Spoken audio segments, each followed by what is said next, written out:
Magandang araw. Ako po si Banat Bay. Pag-usapan na po natin itong sinampan ng kamara patungkol ho dito sa sinasabi nilang kaso daw ni Pangulong Duterte na crimes against humanity.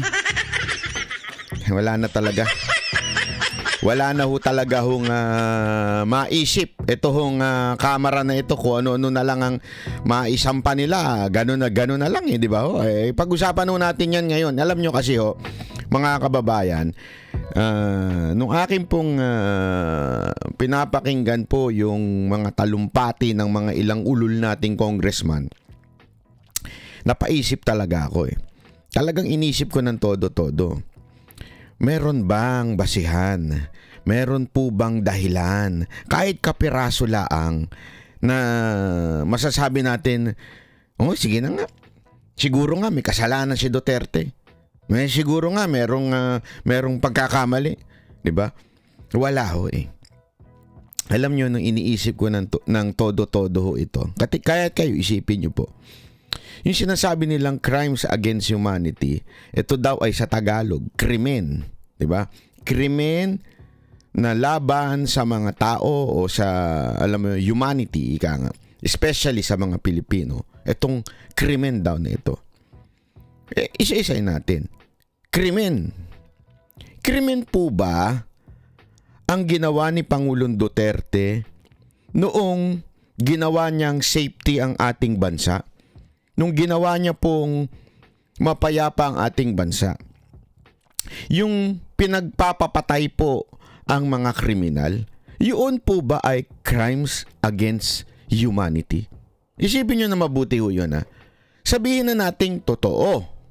Sabihin na ho nating totoo yung ginawa ni Pangulong Duterte na pinatay niya ang mga kriminal. Is that a crime against humanity? O is it crime against criminals? Naintindihan niyo yung ibig sabihin? I know this is not it's not a legal word, okay? Pero gayon pa man, simple lang ho yan. Huwag na ho nating pahabain, laliman po itong issue na ito. Simpleng-simple. Ano ba ang ginawa ni Duterte?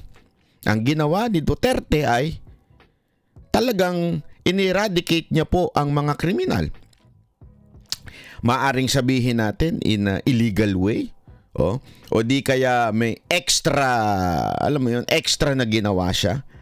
Pero alam nyo mga kababayan, sa Pilipinas po kasi, sa totoo lang, wag na ho nating ito seryosong usapan na ho na to.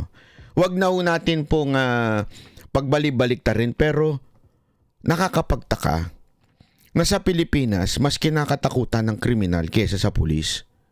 Di ba ho? Alam nyo, ako po ay pinagpala ho ng Panginoon na minsan ay makabiyahe, makapasyal sa ibang mga lugar. Pero sa ibang lugar ho kasi, kinakatakutan ng otoridad. Di ba po? Sa Pilipinas, parang joke ang otoridad. Mas kinakatakutan pa yung, naku, mga yan, mga kriminal yan, naku, mga drug lord yan, drug lord. Mas kinakatakutan pa sila. Doon ka magtataka. 'Di ba?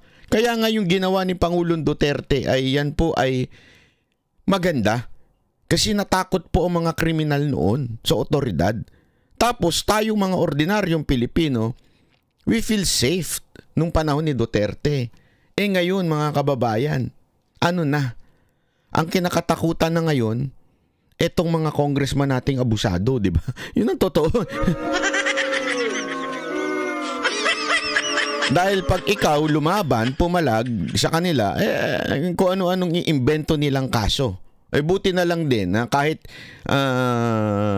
nag-aasiksi ng laglagim ng pananakot sa taong bayan, hindi natatakot sa kanila mga social media vlogger. Di ba ho? Pero yun ang nangyayari ngayon.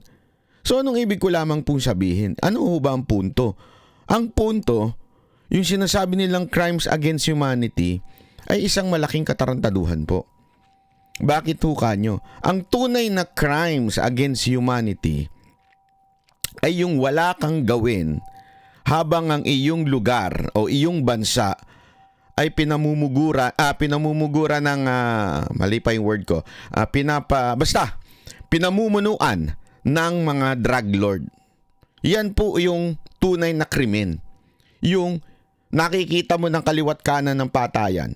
Nakikita mo na ang droga ay kalat na. At ikaw, tinuring mo pa ang droga na hindi kasalanan. At yan ay kailangan lang dahil nagtatrabaho ang ating mga kababayan. Yun ang tunay na krimen. Di ba po? Sabi nga sa English, pero hindi ko na Englishin. Dahil magkakamali lang ako. Ang sabi daw nagtatagumpay ang mga masasamang tao dahil ang mga mabubuting tao ay hindi umiimik. So yun talaga ang tunay na krimen. Kung ikaw nasa kapangyarihan, ibig sabihin ikaw ay nasa gobyerno, ikaw ay meron kang kakayanan, ikaw ay pinuno ng kapulisan. Tapos nakikita mong kaliwat kanan ng krimen, ikaw ay nakatunganga at sinasabi mong kailangan lakasin nila yan eh. Kasi nagpupuyat sila eh. Gago ka talaga. Tama, mali. Yun ang tunay na krimen. Pero yung ginawa ni Duterte na niyayari niya yung mga kriminal, hindi ho yun crimes against humanity. Yun ho ay pagtutuwid laang ng mga mali. Pagtutuwid lamang po ito ng sinasabi nating, di ba, tunay na pagsasaayos ng ating bansa. So, hindi po yun. Kaya nga, nakakatawa ho ito eh. Sabi ko nga, tangin na si Duterte nga ang umayos ng bayan natin eh. Si Duterte nga ang lumaban dito sa mga kriminal, tapos siya pa ang kakasuhan. Anong kawalang yaan yan? Tama, mali. Di ba ho? Kung sino pa yung nagbigay ng safety sa atin, siya pa yung kakasuhan. Oh, napakatarantado ho talaga ng kamera ngayon. Wala akong biro. Sagad na sa buto ang katarantaduhan ng kamera. Feeling ko nga nilagpasan na nila impyerno eh. Dahil sa katarantaduhan nila. Alam mo dito kanina ho naglalakad ho ako sa Kabukitcho. Di ang daming pulis, sobrang as in. Dinaig po yung pulis ni ni Torres sa KOJC. Ganong kadami, as in ang dami talaga. And ito hindi pangkaraniwan, di nagtataka na ako. Sabi ko, kausapin ko kaya ito. Kaya baka mabusisi pa ako. Sabi na, saan na passport mo? Oh, doko. Anong doko? Doko passport. Nasa ko doko. Hindi ko alam po. Asan na yung passport mo? Baka tanong-tanongin pa ako. Hindi ko na tinanong eh. Kasi baka sabihin, pakialamero ka. Foreigner ka, huwag ka na makialam. Tapos nakita ko, pumaparada na. Ayan na. As in, bata-batalyon. Makikita nyo sa Facebook ko. Makikita nyo yung bata-batalyon talaga. Lakad sila. Dung para talagang mga siga sa Kabukitcho pa naman ang dami pa naman ditong Aprikano. Hindi yung mga Aprikano tawag yo masaji si hindi ang dami man nawala silang lahat ngayon, as in nawala ho talaga lahat. Nag-disappear. Kasi makikita mo yung kahit saan nasa bawat kanto ng Kabukitcho makikita mo yung mga yun tawag, kalabit ng kalabit tapos ngayon wala talaga, as in wala kang makikita. Tapos nakita ko na nga nagmamarcha, punong-puno ng pulis, puno talaga ho, as in batalyon ng pulis. Tapos nagulat ako. Tapos meron akong tinanungan dito sa hotel, kasi dito lang ang hotel namin. Tinanungan ko, sino ba yun ano ba yun, siga ba yun dito? Sabihin mo lang. Baka gusto nun ng bakit, sino ba yung siga na yan Yung pala yung kanilang bagong PNP chief, parang ganun. Bakit yung napakamot talaga ako. Bakit yung PNP chief dito nakakatakot? Yung PNP chief sa atin parang ewan, wala akong masabi. Parang si McDonald's. Hindi, wala ang biro. Ganon sa kanila ganon yung otoridad. Kasi dito talagang pagtatatarantado ka, kahit anong yaman mo, kahit milyonaryo ka, talagang kulong ka dito pagka nanapak ka o nakipag-away ka. Takot. Ibig sabihin no, takot sa pulis ang mga tao dito. Ganun. Sa Pilipinas, so ano? Yung mga pinuno ng kapulisan natin ngayon, hindi katulad nung panahon nila Bato, kinakatakutan. Yung pinuno ng kapulisan natin ngayon, para mga payaso. Nambiro. Sana magpunta na lang sila sa comedy bar, doon sila magpatawa, di ba? Baka may matumawa pa sa kanila. Di ba, mahilig naman siya magpakatawa. Pagod na ako! Kibuloy! Mga ganun-ganun pa, di ba? Komedyante talaga eh. Ganun no eh. Alam nyo, binalik yang respeto, yang takot sa ating bansa nung panahon ni Duterte. Kaya nga ho, lahat ho tayo lahat ang makakapagsabi niyan. Maayos po ba ang ating bansa nung panahon ni Duterte? O mas maayos ngayong panahon ni Marbil? Di ba? Hindi pala panahon ni Marbil. Baguhin na natin. Kasi magre-retire na yun eh. Panahon ni Romualdez. Hindi o. Siya na ho kasi ang presidente ngayon natin. Siya na ho yung bida-bida eh. Walang biro. Siya na ho talaga yung nagdidesisyon sa lahat ng bagay eh. Pati nga yung sa dagdag daw sa mga pulis, siya na nag-announce. Yung sa ayuda, siya rin na nag-a-announce.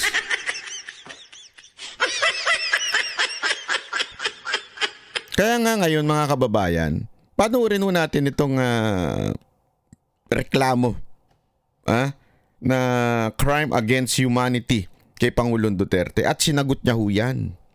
Sinagot niya po yan. As in, pumalag si Duterte dyan.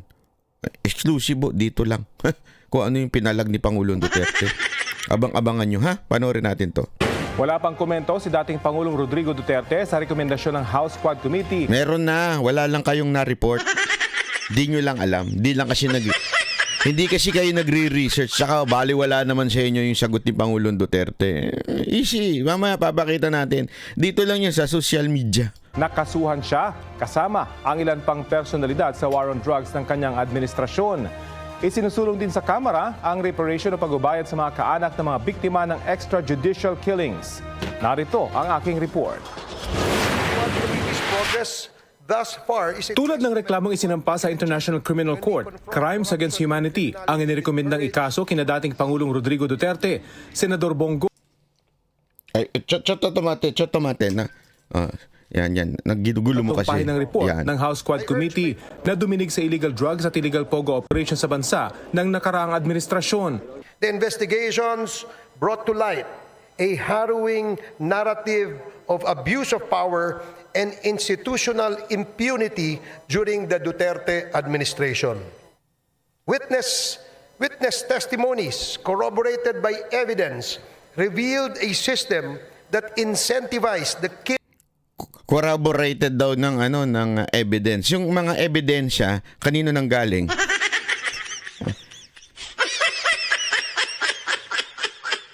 Yung mga may kaso ng pagsisinungaling, may mga kaso ng perjury, mga kriminal na nakulong, sila ho yun. Yung mga witness nila.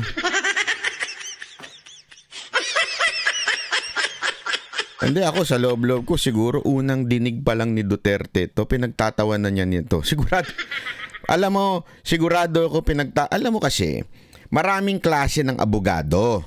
Ulitin ko ha. Maraming abogado na abogaduhan lang. Ano ibig sabihin ng abogaduhan lang? Katulad ng mga natanggal. Yung pumasa lang, sinuwerte lang ika nga. Sinuwerte lang, ha? At pumasa ng bar, pero hindi nakapag-practice. Yan, isang abogado yan. Okay? May pangalawang abogado, yung nakapag-practice nga siya, pero lagi namang olat. Nikilala rin akong abogadong ganyan. Nagbablog pa nga yung animal na yan eh. Pangatlo, meron talagang yung abogado, yung litigator ika nga, yung talagang alam lahat Sabihin, hindi ho biro. Ibig sabihin, kabisado niya kahit tulog, alam niya kung anong gagawin. Kasi hindi naman po porket abogado ka, magaling ka, alam mo yung proseso. Ibig sabihin, mahina ka, ika nga. May mga ganun nalulusutan ng proseso. Tapos hindi alam ang tunay na yung paano magpresenta ng witness, yung witness niya, sablay-sablay. Tapos hindi updated. May mga ganung klaseng abogado. Okay? Si Pangulong Duterte, ano yan? Updated po yan. Una-una, naging piskal pa. Ano ibig sabihin ng piskal? Lahat po ng kaso dumadaan dyan. Wala naman ng kasong diretso sa korte. Dadaan mo na sa piskal, di ba? Kabisado nila ang kung kailan nadidismiss ang case, kung kailan pwedeng himas-himasin. Alam mo yon, may mga ganyan Huwag na tayo magkaila sa Pilipinas. Pagka mayaman ka. Medyo lulusot ka. Kabisado ni Pangulong Duterte kasi nga piskal ho siya. Kaya sigurado ako, nung pinakikinggan niya ito, tawa siguro ng tawa yun. Sigurado ako dyan. Tawa ng tawa yun at sinasabi niya, sinong witness niyo? Sinong pinatay ko? Anong pinagtatawanan niya to, sigurado ako. Suspected drug personalities. Bunsod ng drug war, pinakakasuhan din ng Quadcom sina dating PNP Chief Oscar Albayalde at Dibol Sinas, Police Colonels Ruina Garma at Edelberto Leonardo, at dating Malacanang official na si Herminia Muking Espino. Pinakakasuhan din ng ilang personalidad na may kinalaman daw sa pagkakasamsam ng 360 kilo ng shabu sa Mexico, Pampanga, kabilang si Mayor Teddy Tumang at ilang Chinese nationals. Gayon din ang mga may kinalaman sa pagkamatay ng 3 Chinese nationals sa Davao Penal Farm noong 2016 at ni Police General Wesley Barayuga. Kailangan naman daw ng dagdag na investigasyon para sa mga personalidad na may kinalaman sa illegal na pogo operation, kabilang sina dating Bamban Mayor Alice Guo at Mantakin mo, si Guo pa ngayon ang nakalusot. Nako. Alam na this. Anak ka na yung wewe. Booking na booking kayo. Mantakin mo, diniin.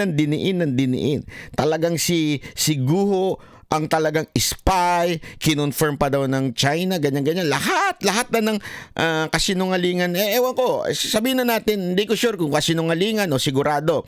Pero lahat na ng akusasyon ibinigay kay Guo. Di ba? Tapos, siya pa ngayon ang walang kaso. Mahalaga siguro talaga ito. Sa anong halaga kaya at hindi nakasuhan si Mayor Guo? Sa anong halaga?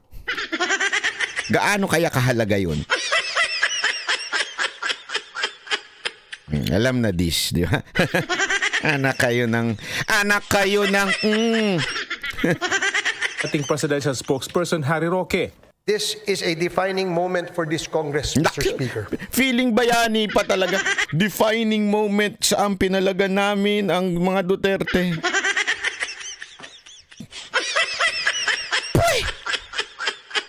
Kung wala kayong backup at wala kayong utos ni Romualdez, sure ako. Hindi kayo gagalaw. Wag na tayo maglokohan, Mr. Barbers, Mr. Chair. Wag na tayo maglokohan. Ang lahat ng galaw ng kamera ay may basbas ng Speaker of the House. Tradisyon nyo na ho yan. Alam na ho natin yan. Wala hong gagalaw dyan at mangyayari pag hindi involve ang Speaker of the House. Alam na ho natin. Wag na kayo magpakabayani pa. Bayani pa dating ninyo. Pero halatang halata naman, sir. Halatang halata. It is an opportunity to uphold the rule of law, protect our nation's sovereignty, and deliver justice to those who have been wronged. Bunsod ng pagdinig, 30 panukalang batas daw ang nabuo para pigilang maulit ang mga ganitong insidente. Kabilang sa panukala ang reparation o pagbabayad sa mga kaanak ng biktima ng EJK. Monetary reparation between 250,000 pesos to 500,000 pesos, as well as a non-monetary reparation, will be granted to victims and their families to be determined by the extrajudicial killing claims board proposed under the bill. Agad namang inadapt ng plenaryo ang report ng Quadcom. Ipapadala na raw ang report sa mga appropriate government agencies para sa pagsasampa ng kaukulang kaso. Ayon naman kay Senador Bongo, ipinauubayan na raw niya sa korte sakaling tuluyan silang makasuhan. Pino na rin niya ang Quad Committee dahil idinadawit daw ang ilang taong nabanggit sa mga hearing kahit wala raw katibayan laban sa kanila. Sabi naman ni Senador Bato de la Rosa, handa raw siya. Alam mo, tama yung sinabi ni Senator Bato eh. Basta lang binanggit ka, kahit wala namang sapat na ebidensya, kakasuhan ka. Eh, how would you know? Diba? I mean, paano mo masasabi na hindi nagsisinungaling yung tao na yun? Basta lang, maikwento lang. Sa madaling salita ko, mga kababayan, marites lang. Hindi, alam nyo, ito seryosong usapan to. Ito, walang bullshitan dito. Alam mo, kaya nagiging maunlad ang Japan. Ito, may nagkwento sa akin. Kaya daw maunlad ang Japan kasi konti ang chismosa. O walang chismosa. Kasi dito, mga kababayan, walang pakialaman dito, mga magkakapit-bahay. Oh, dito sa Japan, walang pakialaman. As a matter of fact, iinis nga sila pagka nagkikwentuhan. Ayaw ng ganyan. Sa Pilipinas, wala nang pera. Chismisan pa ng chismisan. Tama, mali.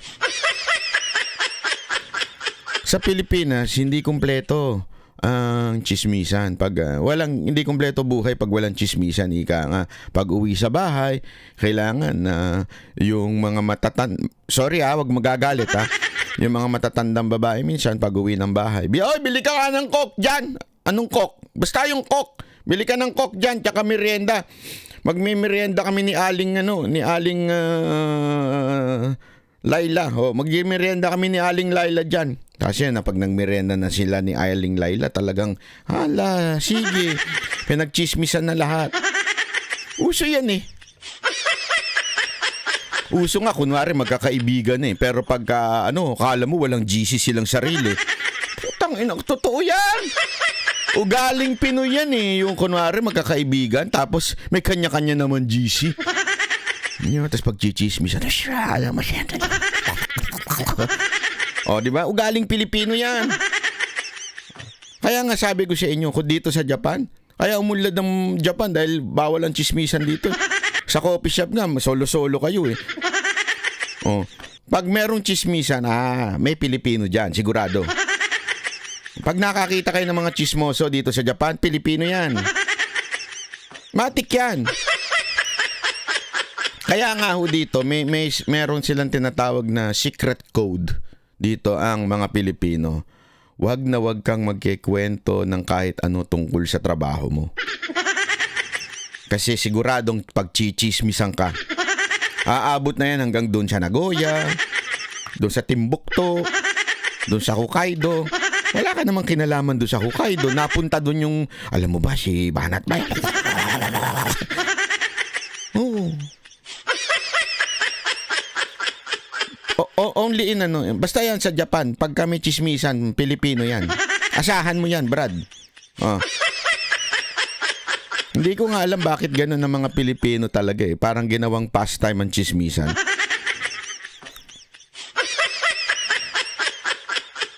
Pero alam mo, yan ang isang bagay na kaya ako naniniwala na nagkaganito ang bayan natin dahil sa mga katulad nitong mga congressman na chismoso. Mantakin mo, i-chismis lang sa kanila. Si ganito, ganito yan eh. Sa tingin ko, ito nangyari. Pinatay si ganito. Okay, kasuhan natin yan. Gago, di ba? Hindi, ganun talaga siya sa kamera ngayon. Wala na sila nung isisiguraduhin nilang may ebidensya ba? May sapat bang ebidensya? Basta, hindi. Si Duterte nagpapatay dyan. Paano mo nasabi? Hindi na importanteng ganun. Si Duterte, pinapatay niya lahat ng mga adik. Ganun ba? Kasuhan natin. Kaso. Kaya nga sabi ko sa inyo, pagdating sa korte, pagtatawanan sila. Pagtatawanan niya, kasi una-una, tatanungin kagad nung korte, yung judge, sasabihin niya, sandali, sino ba yung namatay? Hindi! Basta mga adik pinatay. Sino nga? Di ba ang daming namatay na adik? Basta silang lahat ng namatay na adik. Pinatay ni Duterte? Oo. Lahat sila. Paano niya ginawa? Basta. Ganun talaga eh. Diba? Sinabi ni Duterte, mamamatay tao siya ng kriminal. Oh, yan. Pag-amin na yan. Tangang puta. Inamin niya na, mamamatay tao siya ng mga kriminal. Yan, dahil dyan, guilty siya. Tanga. Alam mo ako, hindi po ako abogado ha. Pero dahil nga, syempre, may tatay tayong abogado, tapos marami rin tayong mga kaibigang abogado, napapagkwentuhan natin yan eh. Di ba? Hindi mo pwedeng kahit sabihin mo sa social media, ako ang pumatay kay Juan. Sino si Juan? Paano mo pinatay si Juan? Kailan namatay yan? Hindi pwedeng, ikulong na natin yan, inamin niya siyang pumatay kay Juan. Di ba? Hindi pwede. Kailangan kumpletong detalye. Hindi mo pwedeng sabihin lang na ikaw ay pumatay ng ganito. Tama, mali. Paano pa kaya yung kay Duterte? Wala nga siyang pinangalanan. Una-una, sinabi lang niya, papatayin ko kayo. Oo, ako ang pumatay dyan sa mga yan. Sagot ko itong mga pulis. Ang tanga talaga ng kamera. Sorry pero alam mo, sigurado ko yung mga tunay na abogado, hindi yung abogaduhan lang katulad ni nung isang na bobo. Tanggal dahil bobo. Di ba? Hindi yung mga ganun Yung mga tunay na abogado, mga kababayan.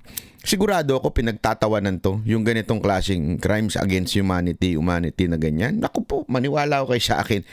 Kasi nga, ang tunay talaga dyan, senaryo dyan, ito ay, diversion, ika nga. Diversion ito sa katarantaduhan ginawa ng Kamara. Tandaan ninyo, even the yellows, even the other groups now, ay nagrereklamo na doon sa ginawa nilang pagpapalusot ng budget. Mantakin mo, ikaw ang nagdi-decide ng budget. Ano ginawa mo? Tinaasan mo yung budget mo. Mantakin mo, ikaw ang nagdidesisyon sa budget. Tapos, ang gagawin mo, yung mga anything that would benefit me, yun ang itataas ko budget. Mantakin mo ibinaba nila yung DSWD, except tinaas nila yung AKAP. Kasi po, alam niyo kung bakit yung AKAP. Kasi yung mga 4-piece, marami ho dyan, hindi ho botante. Okay? Ano po ba yung AKAP na programa? Yung AKAP po, yan po yung kapos. May sahod, ika nga. Pero kapos. Ibig sabihin, hindi sapat yung sahod nila.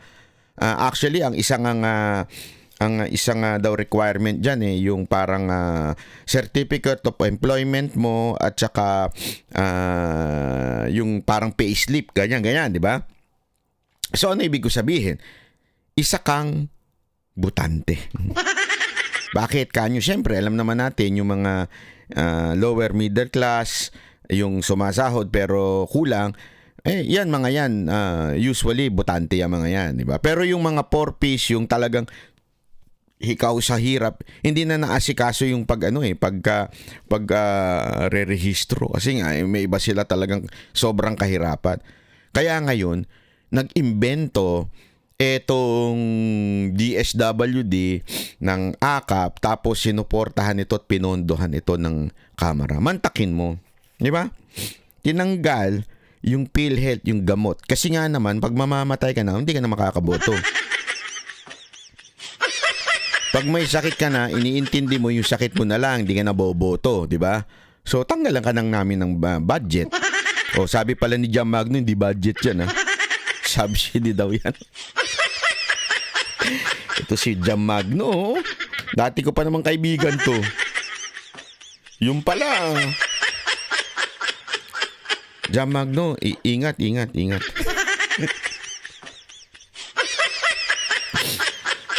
Ingat ka sa mga binibitawan mo, Medyo mag-research ka muna ng konti, Kasi ang binawasan kasi budget, at parte ng budget yung subsidy. Ay hindi mo pwedeng sabihin separate yun. Ewan ko sa'yo, Jam Magno. Ang gulo-gulo na ng Pilipinas. Dumagdag ka pa kay Maris. Anyway, eto na. Di ba? Isipin nyo, yung akap na yan pa yung talagang binawasan nila lahat. Pati yung budget ng DSWD, except dinagdagan nila yung akap. Ganyan talaga sila katarantado. Tapos, ultimong budget nila, tinaasan nila ng todo-todo. Kaya nga dami nagre-react eh. Ultimong batas na dapat sana ay sinusunod. Bakit? Kasi ayon sa ating konstitusyon, ang department o yung education, yan ang pinakamataas dapat ang budget na ibinibigay ng gobyerno. Pero mantakin mo, ngayon, mababa ang budget sa edukasyon. Literal, binaboy ng Kongreso ang ating konstitusyon. Literal po yan. Talagang nilapastangan nila, binastos nila ang konstitusyon sa pamamagitan ng pag-angat ng ibang budget, bumagsak ng todo yung budget ng sa edukasyon. Hanggang eventually, nag-ingay na nga, di ba? Lahat ng mga grupo-grupo. Kaya nga mantakin mo, biglang supposedly pipirma na ito ng presidente. Pinatigil niya ang pirma. Kasi nag-ingay ang tao eh. Sandali, sabi to ito. Kahit itong mga media, nag-ingay na eh. Sobrang sabi to ito. Mantakin mo. Dahil sa sobrang kaganid nitong mga congressman natin, nawala na sa isip nila na may konstitusyon pala. Na meron pala tayong dapat sundin. Huy, ano yun? Yung edukasyon, dapat mataas yan. Hindi kasi, alam mo, mga kababayan, ito hindi ko alam kung bobo lang talaga yung mga nakaupo ngayon o dahil sa sobrang ganid nila, nakaligtaan na nila yun. Kasi hindi ako naniniwalang bobo eh. Hindi ako naniniwala na nasa Department of Budget na yan, hindi nila alam yun. Di ba? Imposible. Alam nila yan na ang edukasyon ang dapat ang pinakamataas. Alam mo nila yan. Pero bakit nagkaganir eh? Wala eh, kasi nga naganid sila eh. Ano sa atin dito, ano sa inyo dito, ano budget natin, anong kikitaan ako, nagkaloko-loko na. Hindi, alam mo kasi, that is biblical. Did you know that? That is biblical, di ba? Meron sa Bible na may ganyang prinsipyo sa Bible na pag ang isang tao nagkasala, sinita mo, kunwari, a brother, sinita mo siya, di ba? Ayaw niya talagang sumunod. Sabihin, talagang nagkakalat na siya. Meron part doon na sinabi nga, ibigay mo na yan kay Satanas. Magtataka kayo, di ba? Parang, anong ibig mo sabihin? Ibigay mo na yan kay Satanas. Kung ayaw magpa-rebuke nitong isang brother mo.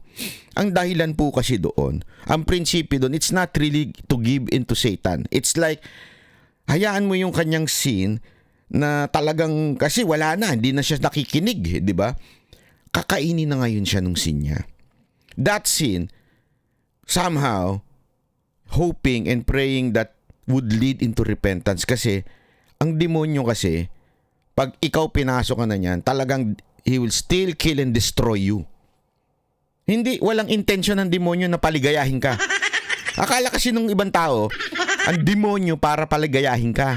Hindi ho. Ang demonyo to kill, steal, and destroy you. Pasisiyahin ka lang ng konti. Ganun, konti. Yeah. Pero sa totoo, steal, kill, and destroy. Kaya nga, hayaan mo na yung brother na yun pag ayaw makinig sa'yo. Tapos, para mag-lead into repentance. Ibig sabihin, eventually, madedestroy yan eh. Eventually, alam mo yan eh, yung nagkakaroon niya ng pagbagsak sa espiritu niyo. Kasi babagsak ko siya eh. Magiging ano yan. And sa kanyang pagbagsak, he will call God. Yun yung prinsipyo na yun. Kaya feeling ko, ganito nangyari dito sa kamera. Dahil sa mga sobrang sama na nila. Dahil sinasamba nila pera na. Dahil nakikinig na lang sila sa pera. Wala na silang ibang sinasamba kung hindi yung pagsunod nila sa pera. Okay. Sige, tuloy-tuloy. Hanggang tuloy-tuloy na sila. Hanggang nakaligtaan na nila na meron palang isang batas na ipapahamak tayo. Ano ho yun? Yung batas ng kailangan mataas ang edukasyon pag sa budget. Napahamak sila. Ang dami tuloy pumiyok na grupo. Kasi hindi lang mga Duterte supporter. Kasi ang hirap ngayon eh. Parang di ba, Duterte supporter lang ang pumipiyok ngayon. Oh, iniisip na, hindi, laban lang yan ng mga Duterte at saka mga Marcos. Ganyan lang iniisip nila eh. O kaya ng mga Duterte o ng mga Romualdez. Yan lang iniisip ng iba. Eh tayo, pinaglalaban natin, ang totoo ay pinaglalaban natin kung gaano kaabusado itong Kamara. Yan o ang totoo. Pinaglalaban o natin kung papaano nila ina-abuse ang kanilang power. Eh, tingnan nyo ngayon. Tingnan nyo ngayon. Yung kahit hindi maka-Duterte, pumapalag na, pumapapel na rin sa TikTok, pumapapel na rin sa karsada. Bakit? Kasi tinamaan na rin sila nung abuse o kawalangyaan ng Kamara. So dahil doon sa katarantaduhan, dahil doon sa motibo nila na sumunod sa amo nila, di ba? Para meron silang pangangampanya. Tapos ang kanilang mission to destroy the Duterte, napahamak tuloy sila ngayon. Kaya ngayon ang dami ng pumipiyok, nagagalit na sa Kamara dahil sa katarantaduhang ginagawa nila. Yun ho ang senaryo ngayon. Harapin ang mga reklamo. Isa raw itong tangkang paninira sa mga Duterte at kanilang mga kaalyado. Malaki raw ang tiwala niya sa ating mga korte at mananaig pa rin anya ang hustisya. Sinisika pa naming makuha ang panig ni na dating Pangulong Duterte at iba pang idinadawit sa posibleng asunto. Rafi Tima nagbabalita para sa GMA Integrated Yon. News. Eto na nga, hindi nyo nakuhanan ng sagot ni Pangulong Duterte. Sumagot na ang Pangulong Duterte sa kaso na yan. Sinagot niya na. At ang kanya pong sagot ay nakuhanan po sa video. At yung kanyang sagot na po na yan ay simpleng-simple. Kung kayo ay busy sa pamumulitika at kung kayo ay you're trying to destroy yung mga taong mabubuti katulad nila Bato, nila Bongo, nila na mga dati pang PNP chief, if you are busy destroying us, I am busy giving hope sa mga kababayan natin. Ito po. Tanawa. Muna ihatag na po ninyo. Tanan man mo gari kita ka tagsagil. Ayong hilak ka. Mo ni papilin niyo. Okay na?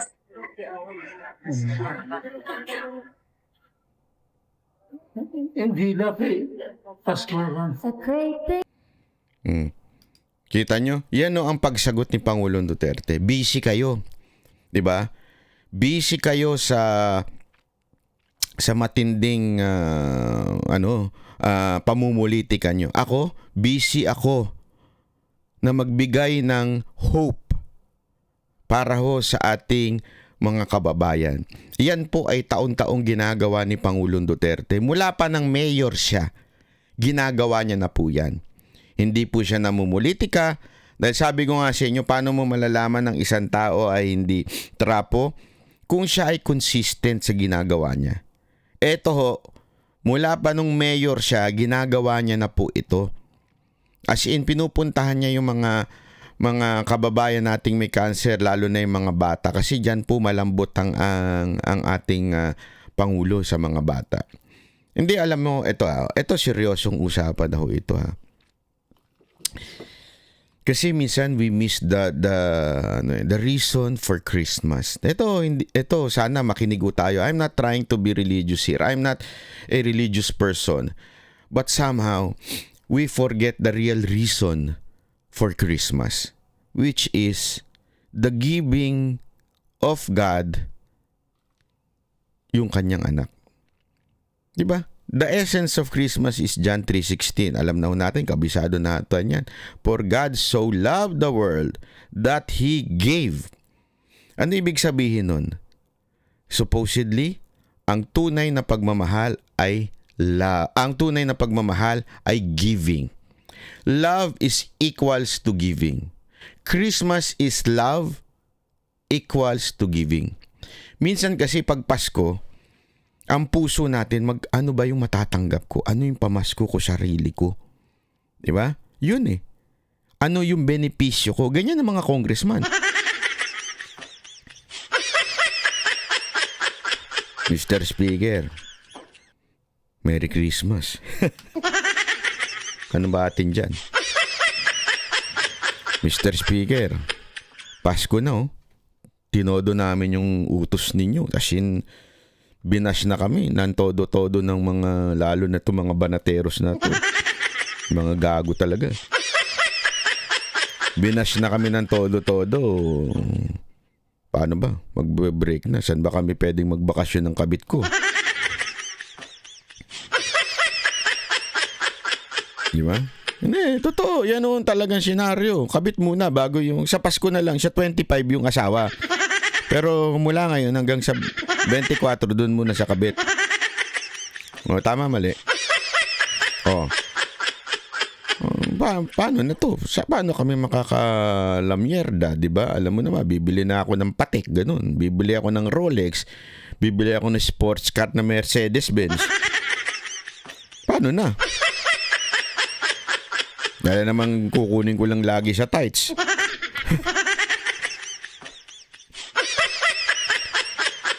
Kawawa naman yung mga nagtatight sa amin. Di ba? Ubus na pera. Wala na nga pera. Pinipwersa ko ba sila magbigay? Paano na? Nakalimutan na ho nila ang tunay na essence ng Pasko ay magbigay. Kaya nga ho, napakaganda ng ginagawa ni Pangulong Duterte. Bakit kanyo? Ha? Kasi ho, minsan, we feel so justice. Tatawa talaga ako dun. Pwede ko ba i-share lang ng konti ito? Kasi may gago eh. Na may gagong nagsabi, ang ayuda daw ay hindi yan limos. Hindi daw yan. Yan daw po ay justice. Palpak talaga yung mindset. Alam nyo kung bakit palpak yung mindset na justice? Kasi when you say justice, ang isang bagay, hindi man siya literal, pero ang simpleng sinasabi mo, karapatan mo yan. Kasi nga, you are asking for justice. Diba? So kunwari ako, pupunta ako sa husgado. I need justice because ninakawan ako. Kailangan ko ng hustisya. Nilapastangan ako, kailangan ko ng hustisya. Ano ibig sabihin nun? It is your right. Karapatan mo yan na magkaroon ng hustisya. Parang sinasabi ngayon ito ni Speaker Romualdez na yung ayuda ay hindi naman yan pribilehiyo. Yan ay karapatan mo bilang mamamayan. Patay tayo dyan. So tinuturuan nyo ang mga Pilipino na maging, alam mo yun, feeling privilege, feeling entitled. Hindi, karapatan namin to. Hindi. Amin yan. Ayuda namin yan. Pera namin yan. Alam mo, hindi nila pera yun. At lalong-lalo nang hindi mo pera yan, Speaker Romualdez. Pera yan ng mga nagpapagod na mga manggagawa, mga nagtatrabaho at nagbibigay ng tax nila. Pera nila yan. Pera namin yan. Huwag mong ipamigay doon sa mga ayaw magtrabaho. Bakit? Alam nyo, ako naniniwala ako eh. Naniniwala ako eh. Sabi nga nila, di ba sa networking, shout out kay Sam Bersosa. Olat na olat ka na. Ako naniniwala ako eh. Sa totoo lang, hindi natin kasalanan ang ipanganak ng mahirap. Pero kasalanan mo na pag namatay ka ng mahirap. Hindi. Sabi ko ho sa inyo, yan ang isang bagay na katotohanan. Hindi kasi ako naniniwala na na hindi tayo pantay-pantay ng oportunidad sa buhay. Hindi totoo yan. Bakit? Meron ho ba dito 26 oras ang araw niya? Wala, di ba? Lahat ho tayo 24. Nagkataon doon sa 24 oras, mga 16 hours doon tulog ka. Ay, hindi pala. Mga 12 hours doon tulog ka. Tapos yung mga 4 hours doon, nagchikichismisan kayo ng kapitbahay nyo. Pinagchichismisan yung iba. Anong ibig ko lang sabihin? Pantay-pantay ho tayo ng binigay ng Diyos na 24 oras. Ang problema, hindi natin ginagamit sa tama, kaya naghihirap tayo. Tapos ngayon, naghihirap tayo, hindi na nga kayo nagtatax. Mag-aantay pa kayo sa gobyerno ng ayuda, di ba? Alam niyo kung bakit? Iyan ang gustong mangyari ng mga politiko. Ang bawat Pilipino nakaasa lang sa mga politiko. Ultimong sumasahod ka na. Yan ang prinsipyo ng AKAP eh. Sumasahod ka na, kulang. Penge, gobyerno. Eto mga kababayan, this is a reality in life. Yun ang magiging attitude ng tao. Kulang ang pera ko kasi hindi kaya nung trabaho ko. Isang waiter lang ako, isang security guard lang ako. Tama naman eh. Kulang talaga. Pero mga kababayan, take a look, bigger picture. Sa ibang bansa, kulang din ang sahod nila para sa kanilang standard of living. Kaya marami tayong kababayan dito sa Japan, 2 trabaho. Sa umaga, nagtatrabaho, nursing, sa gabi, arbaito. Hindi, totoo po. Bakit? Kulang kasi. Ibig sabihin, don't tell me na sa Pilipinas lang kulang ang sahod. Sa totoo lang, pareho lang eh. Alam mo kung bakit? Ang baba ng mga bilihin doon eh. I mean, kukumpara mo dito mataas na ngayon. Pero kukumpara mo pa rin dito. Magkano tubig dito? Magkano tubig dito?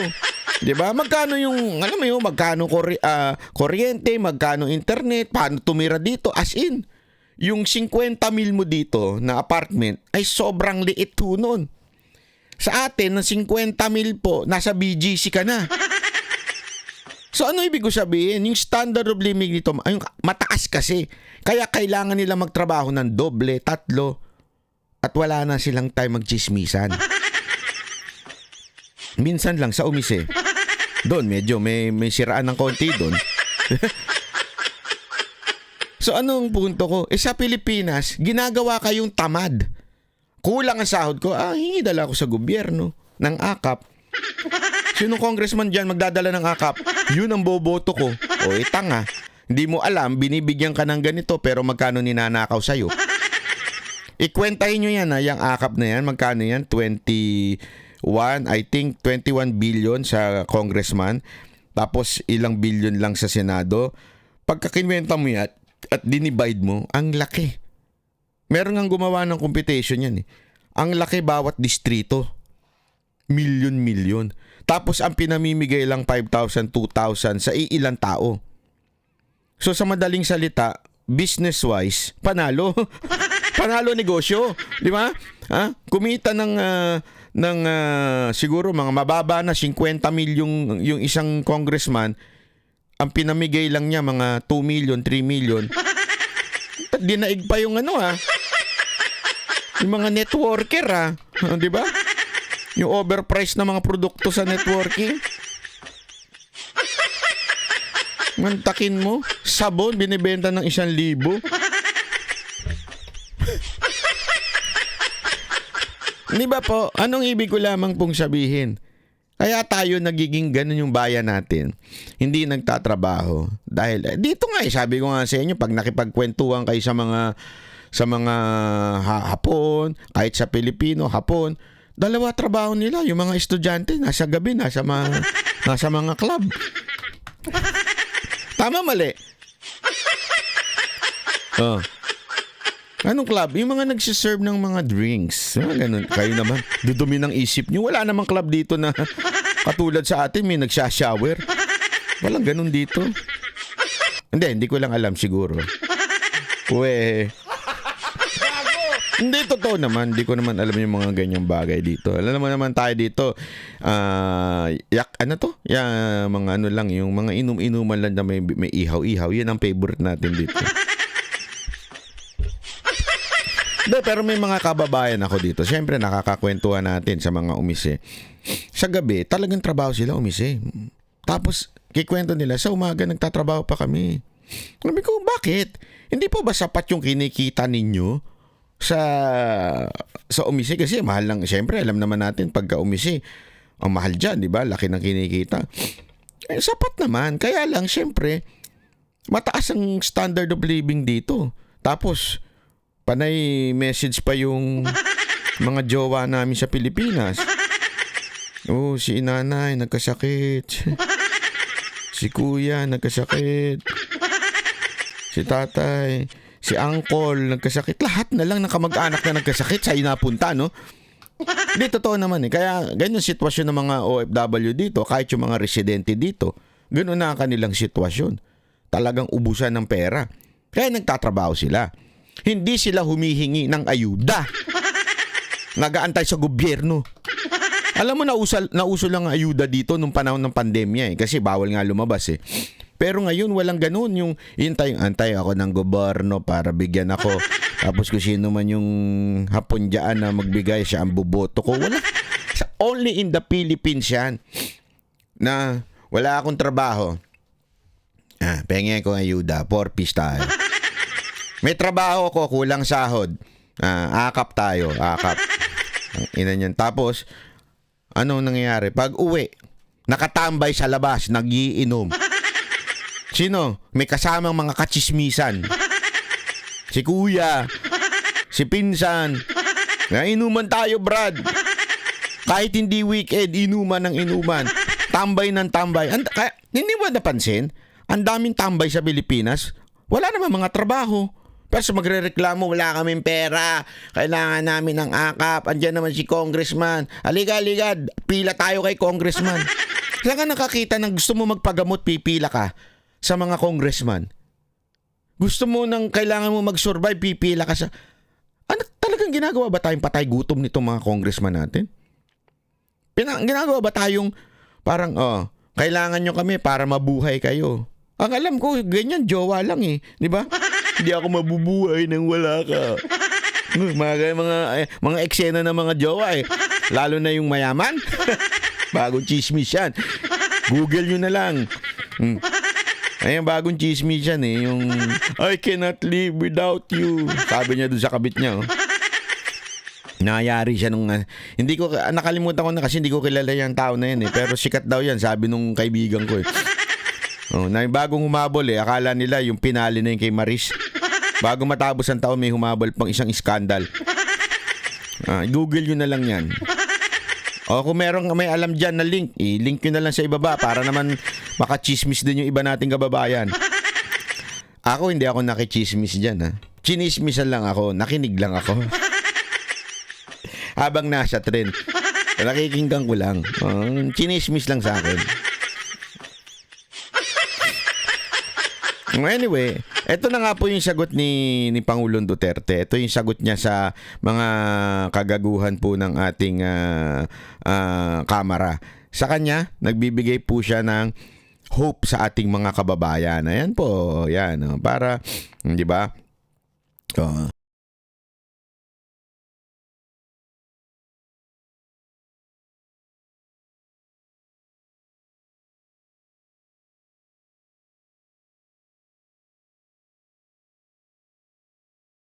Just wait and see. Ay, sorry. Nawala yung audio ko. Ayan yan. Sorry. Sorry, nawala yung audio. Ito, na-mute ko kasi mali, na-mute ko.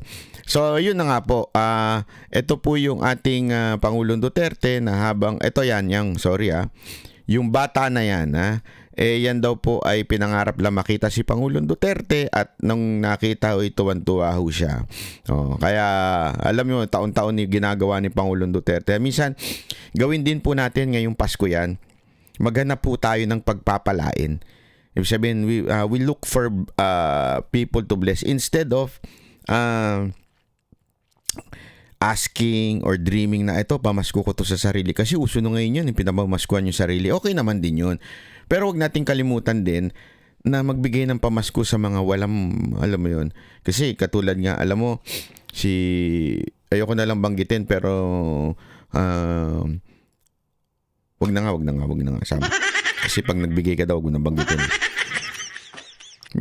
May mga ganyan eh. Subukan ninyo ho kasi meron nung ito na lang, ikukwento ko lang ng konti kasi nga para din kayo may idea. Marami ho sa ating mga detainee.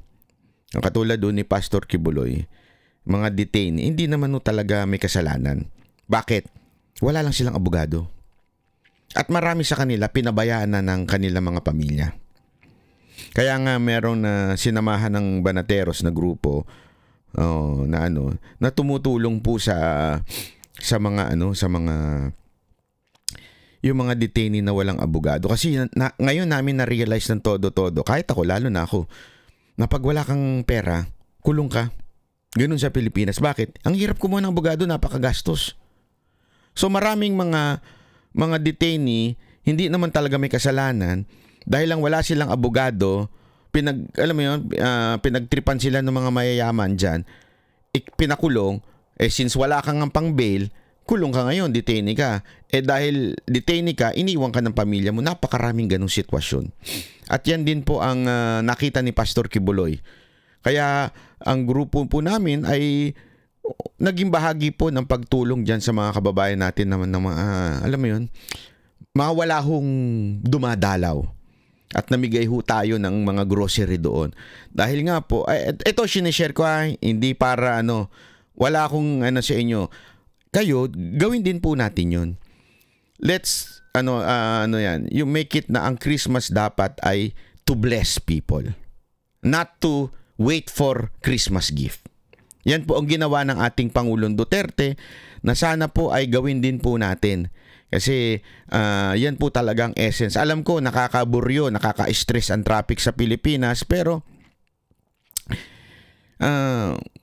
mas may problema pa sa atin. Tulad ho ng mga bata na ito na may mga mas problema pa po. 'Di ba ho? Mantakin nyo. Tayo nagrereklamo sa konting mga pagkukulang ng sa buhay natin. Wala tayong pambili, wala tayong pang Noche Buena. Sila nga ho eh. May sakit, hirap sa buhay, may iniindang karamdaman. Tapos tayo na kumpleto pa. Yung atay na lang ang kulang. Bakit? Naubos na ng galak eh. Di ba? Nagrereklamo pa. So, magpasalamat na tayo at kung meron pa tayo ng konting mga tira-tira ho natin na kasi hindi ko sabing tira-tira yung ibig ko lang sabihin kasi siyempre, di ba, uunang priority natin, pamilya natin. After family, kung meron tayong mga sobrang onte, huwag na tayong masyadong maging maluho, ibigay na lang po natin. Huwag tayong gumaya sa PhilHealth. Yung nagparty pa sila ng sobrang, wala na nga budget. Nabawasan na nga budget, nagparty pa ng milyon-milyon. Huwag na tayong gumaya sa ganun. Dapat to, sakto lang. Sakto lang yung para sa pamilya. Tapos, mag-bless ho tayo ng iba nating kababayan. Ha? Dahil Pasko naman po ngayon. That's the essence of Christmas. For God so loved. And how? He gave His only Son. Binigay niya yung kanyang anak. Ganun po ang tunay na essence ng Pasko. Magbigay po tayo sa ating kapwa. Okay? Maraming salamat po. Ako po si Banat. Bye!